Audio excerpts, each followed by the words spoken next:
anyone's curious on like where I went to get my hormones, etc., because they know that I don't have insurance, and some of them are in the same situation. And as everybody knows, meds, healthcare, etc., is a nightmare if you don't have insurance. And for me, I go to La Clinica. My doctor's Leah Schindler. She's absolutely amazing. I don't know if La Clinica is nationwide or not, but if you're in Southern Oregon at least, totally recommend La Clinicas. They're absolutely wonderful. They do not take care credit, which kind of sucks, but they will base off of your income. But the cool part with them is because technically on paper, I make decent money, but after bills and everything else, not so much. Child support, taxes, bills, yeah, it'll ream you. But they took all of that into account for me, which is so amazing. So La Clinica, I pay $100 for the actual doctor's visit, and then labs tend to be about $50 to $100. And then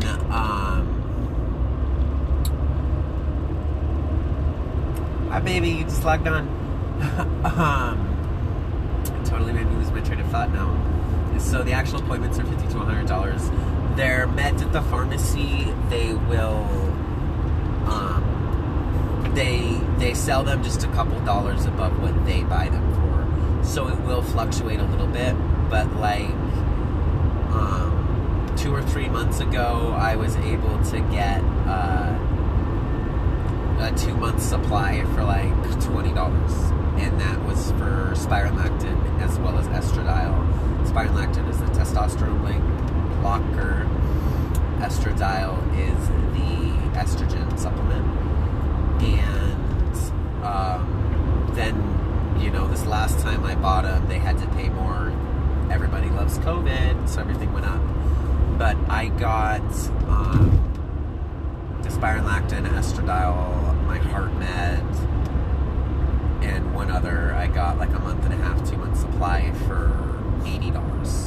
So still pretty reasonable when I go to Walmart for an inhaler and it's $400, or an EpiPen there is $400. I've gotten my inhalers from La Clinica and they've charged me like $10. So it's really cool. They'll work with you. They don't mark up their meds at all. They literally make a couple dollars. So anybody who's in transition without insurance, definitely recommend La Clinica, or find a equivalent to that. So basically that would be a low-income doctor's office. So they're absolutely great for counseling. Again, I went through La Clinica because a lot of the courts and stuff like you to have counseling when you go to like change your name and stuff like that. Although it is not as strict as it used to be. Speaking of, I'll add all that into the video. But sticking to the medical side of things first, it was especially critical for me. I wanted it because before my divorce and stuff, I knew for one thing that the judge was going to want like some kind of counseling or therapy for me to kind of figure out like where I was at and how I would address the issues with my daughter. So I'd opted for counseling either way. La Clinica charged me, again, $100 a session. It's absolutely wonderful. Loved my therapist. Can't pronounce her last name. It was like Cazares or something like that. She's amazing. I'll try and look it up and add it in another video. But so yeah, La Clinica is amazing. Definitely would recommend Leah Schindler if somebody's seeking somebody. And so yeah, basically look for your low income. Also, online is a great resource for finding like scholarships and stuff like that if you are low income. Because of what I do make on paper, I don't qualify for many of the, I keep calling them scholarships, but I guess they're grants really, to help with like surgeries, etc. And so we will address the licensing and all that stuff really quick. So it used to be super, super strict. You had to be on hormones for at least a year. You had to get counseling for a year. You had to have doctor's referrals. Like, it was a nightmare. So in 2018, they changed some of the laws. So now, and even better, because of COVID, they've updated it so you can file a lot of your paperwork online, and then once the judge approves it, you just have to go to the courthouse to pick it up. But yeah, so you don't need all that prerequisite stuff. Like, it'll ask you questions like, have you completed any counseling to know that, like, this is what you want? And stuff like that. But, like, they don't go back and double check. You know, they're not like, they take you at your word. I did have my counseling, so I didn't worry about it, but they never asked questions or anything. They basically just want to make sure that you know who you are. You're not just trying to follow a trend. But it was pretty simple. It was like $125 to file the paperwork online. I believe I went to doj.org.gov or something like that. And I just typed into the search bar, name change, sex change, paperwork.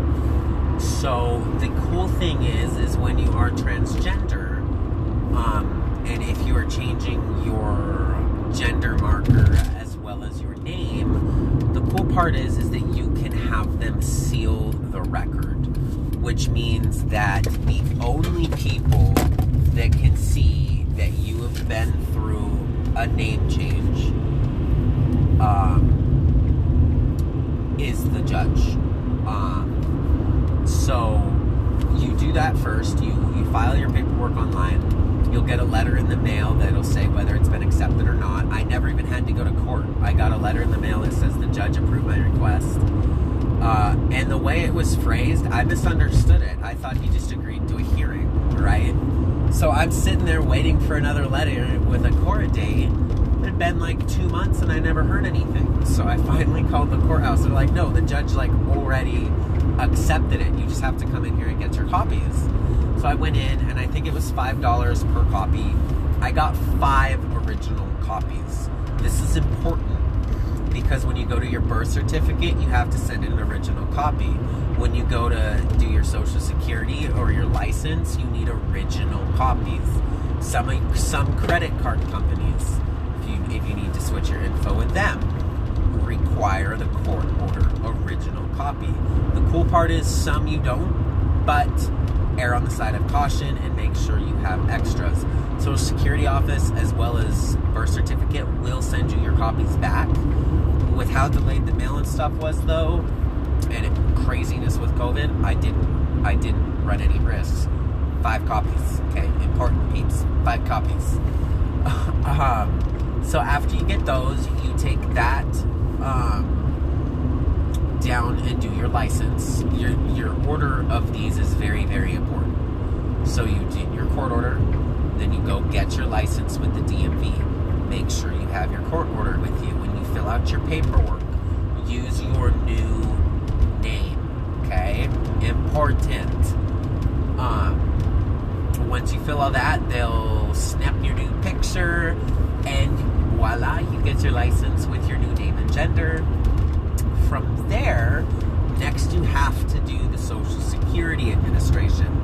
So this one's a little more complicated, especially with COVID. No offices were open. It was all only by mail. So, and it took about a month maybe 2 months, to get that back. And then, I had to send in my hard copy of my license. So when I waited for both copies, so you know the DMV will give you that little paper one while you're there. They gave me that, and then they sent me my hard copy, and I held on to my paper copy while I sent in my hard copy. So you have to send the actual card. You cannot just photocopy. You have to send them your actual card if you do this by mail. So you send them that as well as your court order for your name change. You can, again, find the paperwork online to print out on the Social Security Administration for wherever you're located.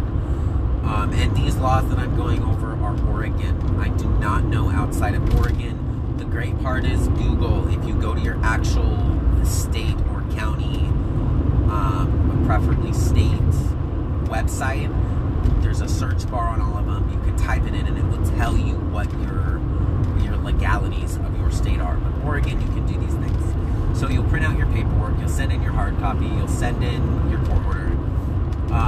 Like I said, with COVID, it took about a month, maybe 2 months. Then they sent that back. Then you can do your birth certificate. Again, you can print out the paperwork from online. Isn't it amazing? So you will fill out, I did long copy and short copy because I wanted both, okay? So follow your steps on there. It is pretty explanatory, although I got a little bit confused because of the legal jargon, and my attorney for my divorce was amazing enough to help me with the process, especially because with everything closed, trying to get a hold of somebody was difficult. And the cool thing about lawyers is they have access to doors that you don't. But you don't need to do a lawyer. Especially when stuff opens up again, you can just, call one of the reps there and have them walk you through it. Although, like I said, it is a little bit self-explanatory. Try and do everything as close together and as quickly as possible. If you wait longer than a year to do your birth certificate after your name change, your pricing goes up and the paperwork to do it are a lot more complicated. As soon as you get your Social Security thing, save up the money and do it. It costs like $75 or $100. It cost me more because I had my lawyer do it. So I had to pay her as well, but the actual fees for it wasn't bad. It was like $50 or $100 plus your copies. So, once you get those, congratulations. Legally, in these states' eyes, you are you. As far as your credit card companies and stuff like that go, the only thing you have to do first is your DMV and usually your social. Be aware, it will be a while before Social Security catches up on your credit bureau and stuff. It will be a while before it catches up. It's been about a year and a half since I did my legal info change, and I have half of my credit cards but still show up on Credit Karma under my old name. The cool part is those are also the ones that are tapped out, so it spares my credit for a little bit till it catches up while I'm working on getting stuff paid off. So that part's good, but it can make it a little harder. For your first year or two, you'll have some flags when you go to apply for loans because it's showing two names affiliated with your social. After a while, it will start to line out. I've had, we just financed a new vehicle, and in the process of doing that, we were looking at different loans. I had maybe 30% of the places we just window shopped at flag me, and I had to explain the whole process of the name change, and then it got cleared, so it wasn't that big of a deal. When you change name and gender, it is easier transition with the credit companies than just changing your name. I have a sister-in-law who did just a name change because she's not trans, but she didn't like her name. And to this day, it's been 5 or 6 years, and to this day, she has issues with her credit. But with the name and gender change, I don't know why, but it seems to be a lot smoother.